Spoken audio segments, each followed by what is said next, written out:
앞서 김광삼 변호사님이 말씀하셨지만 기자들의 질의응답을 받는 과정에서 정말로 심적 부담을 느낄 수 있는 질문이 나올 가능성이 크기 때문에 그것을 청와대가 좀 우려하지 않을까 이런 생각도 할 수 있을 것 같아요. 국민들은요. 예, 저는 뭐 오늘 이렇게 사태 수습으로 갔으면 좋겠지만은 네네. 또 하나의 불을 더 지르는 게 아닌가 우려합니다. 네네. 송 의원님 어떻게 보세요? 글쎄요, 저도 사태 수습으로 갔으면 하는 간절한 바람이 있지만 네네. 저는 대통령의 통치 스타일이나 성격은 하루아침에 만들어지는 거 아닙니다. 그런 거 볼 때에 네. 이게 국민들이 저런 진정성이 있었는데 우리가 오해하고 피켓 들고 네. 뭐 하라 그만두시라 이런 얘기 했구나. 정말 미안하다.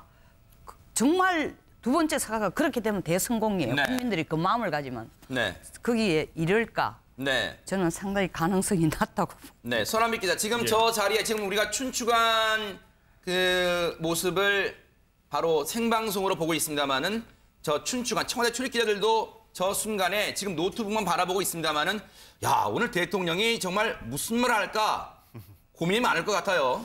예, 아마 우리가 얘기를 나눴던 선에서 비슷하게 지금 출입 기자들도 생각을 하지 않을까 생각이 되는데요. 조금 전에 기자 선배 출신이기도 하신 김성환 평론가님께서 말씀하셨듯이 내가 한번 모르겠습니다. 내가 한번 질문 한번 던져볼까 하는 생각을 하는 기자도 있을지도 모르겠습니다. 네. 실제로 제가 예전에 국정원 기자회견을 간 적이 있었는데요. 네네. 그때 국정원장이 질의응답 없이 빠져나간다고 한 경우가 한번 있었거든요. 그때 용기 있던 옆에 있었던 다른 언론사의 선배 기자가 네. 그때 즉흥적으로 질문을 던졌었습니다. 네. 근데 역시나 대답은 하지 않았었는데요. 네네. 그 질문을 받고 나서 잠시간 보였던 표정. 네. 그때 당시에 국정원장이 보였던 네. 표정. 이런 걸 통해서도 또 기사가 생산이 되고 그랬었거든요. 네. 그래서 아주 의미가 없는 일은 아니다. 이렇게 그 얘기를 해볼 수도 있을 것 같고요. 네네. 저는 기자 중에 한 사람으로서 네. 사실 이런 기자회견 때 질의응답이 없다라고 할 때 네. 답답한 마음이 드는 건 사실인데 네.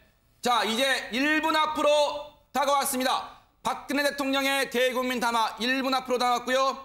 이제 50초 정도 남았습니다. 저 문을 통해서 박근혜 대통령이 잠시 뒤면 모습을 드러낼 것으로 보입니다. 이제 45초 남았고요. 네, 김광삼 변호사님.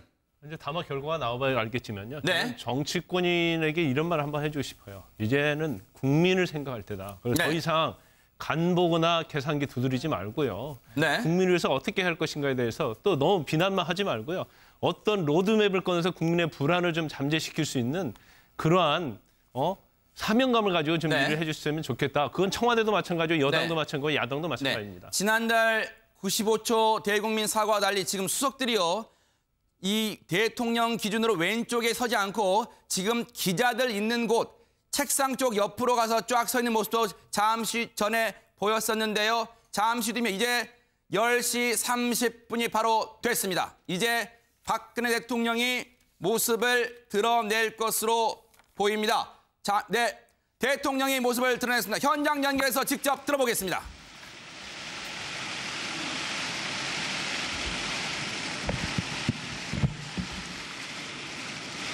존경하는 국민 여러분, 먼저 이번 최순실 씨 관련 사건으로 이루 말할 수 없는 큰 실망과 염려를 끼쳐드린 점 다시 한번 진심으로 사과드립니다.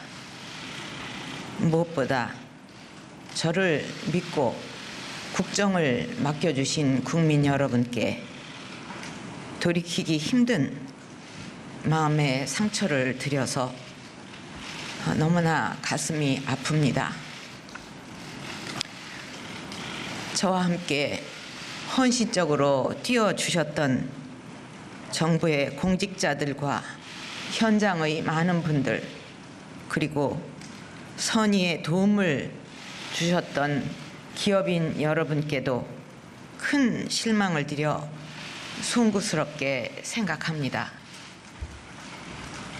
국가 경제와 국민의 삶에 도움이 될 것이라는 바람에서 추진된 일이었는데 그 과정에서 특정 개인이 이권을 챙기고 여러 위법 행위까지 저질렀다고 하니 너무나 안타깝고 참담한 심정입니다.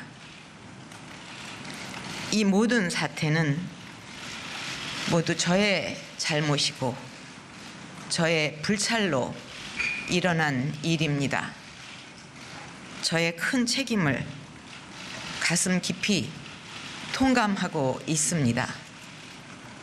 어제 최순실 씨가 중대한 범죄 혐의로 구속되었고 안종범 전 정책조정수석이 체포되어 조사를 받는 등 검찰 특별수사본부에서 철저하고 신속하게 수사를 진행하고 있습니다.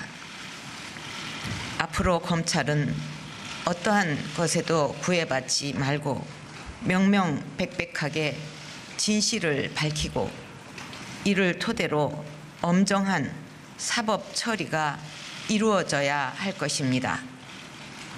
저는 이번 일의 진상과 책임을 규명하는 데 있어서 최대한 협조하겠습니다. 이미 청와대 비서실과 경호실에도 검찰의 수사에 적극 협조하도록 지시하였습니다. 필요하다면 저 역시 검찰의 조사에 성실하게 임할 각오이며 특별검사에 의한 수사까지도 수용하겠습니다.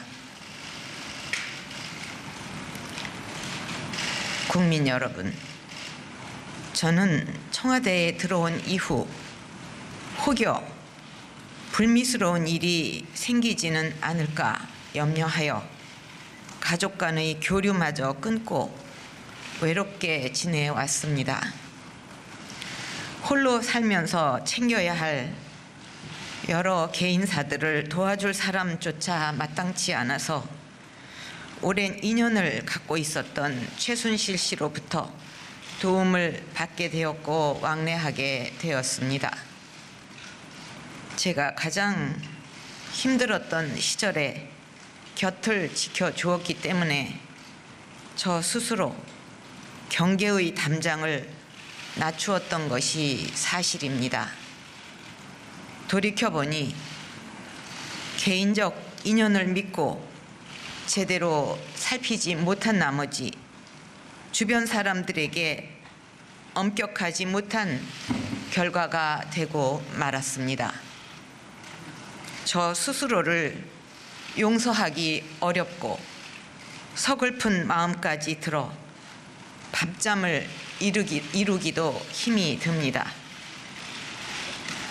무엇으로도 국민들의 마음을 달래드리기 어렵다는 생각을 하면 내가 이러려고 대통령을 했나 하는 자괴감이 들 정도로 괴롭기만 합니다.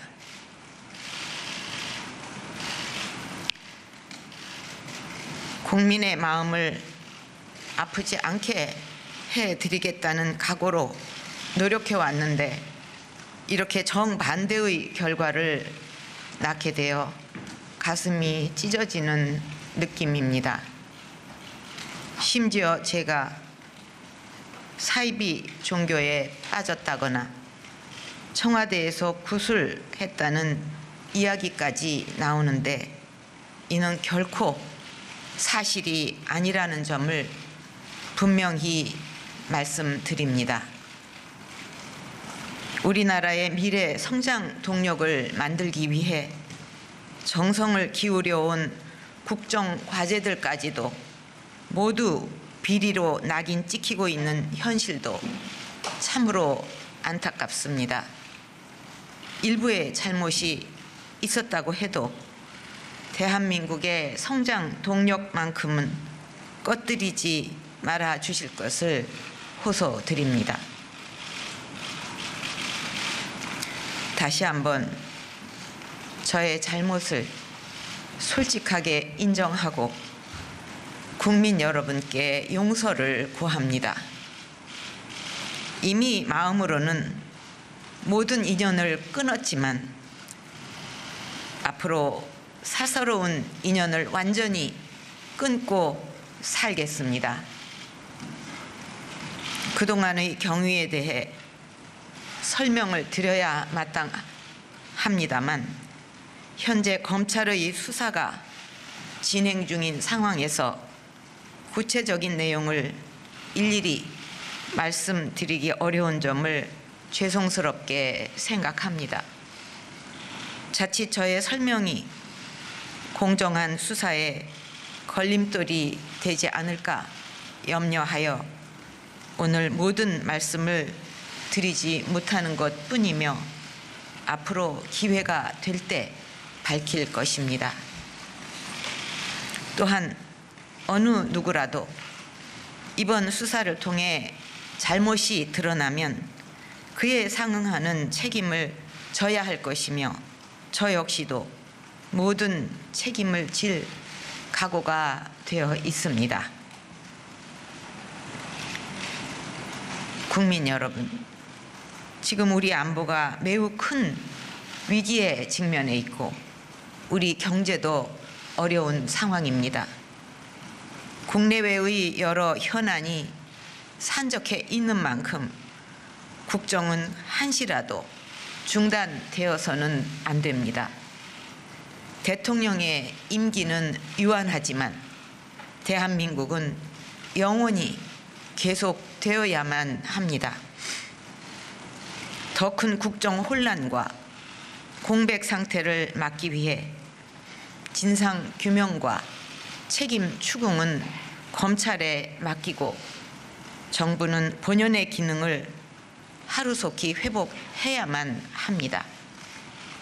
국민들께서 맡겨주신 책임에 공백이 생기지 않도록 사회 각계의 원로님들과 종교 지도자분들, 여야 대표님들과 자주 소통하면서 국민 여러분과 국회의 요구를 더욱 무겁게 받아들이겠습니다.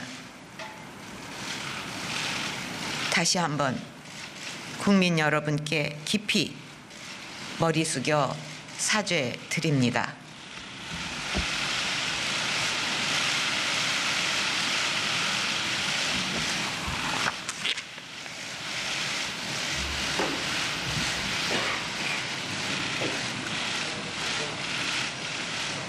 네, 박근혜 대통령이 대국민 담화를 마쳤습니다. 직접 들으신 대로 다소 울먹인 듯한 목소리도 담담하게 읽어 내려갔습니다. 네.